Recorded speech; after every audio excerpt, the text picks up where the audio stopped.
Have you ever had to pack your bags with a ton of stuff just before you have to go somewhere and it just doesn't fit?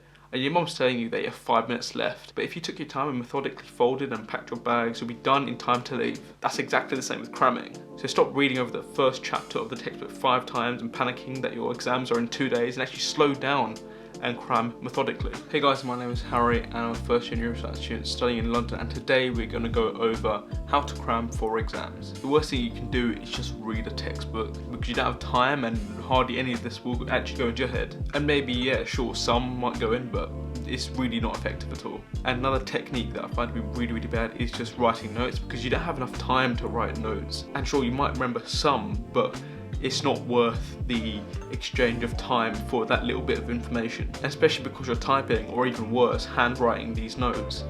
It is going to be a very slow process and really ineffective. Instead of actually writing notes, you should actually do active recall.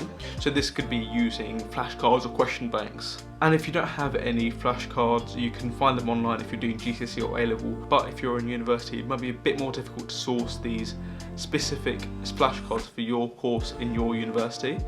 So it may just be easier to go find a friend or course mate and revise with them, which moves me on to the next point. Revising with friends is so important. So once you collaborate and start testing each other on questions, I personally find that I remember it so much more, especially when you're in a big group of people. Say if you're working in a big group of people and someone asks you a question and you get it wrong and everyone laughs at you, it's kind of like the embarrassment of that kind of makes you remember the actual content. So in a way, they're kind of not bullying, but like teasing you into actually remembering the content. At the same time, once you kind of mock someone else for getting it wrong, you also kind of remember that as well, because you're like, I don't want to slip up where they slipped up. So yeah, try and find as many people as you can and work as a group. And there's no excuse for saying, oh, I can't meet up with this person, that person because of COVID, because obviously you've got Zoom and any online chat as well. So moving on to actually what to revise, there's no point revising the easy stuff that you're really confident on, because you'll just be wasting time on stuff that you already know, and you're not actually challenging yourself to actually put yourself into the exam mindset.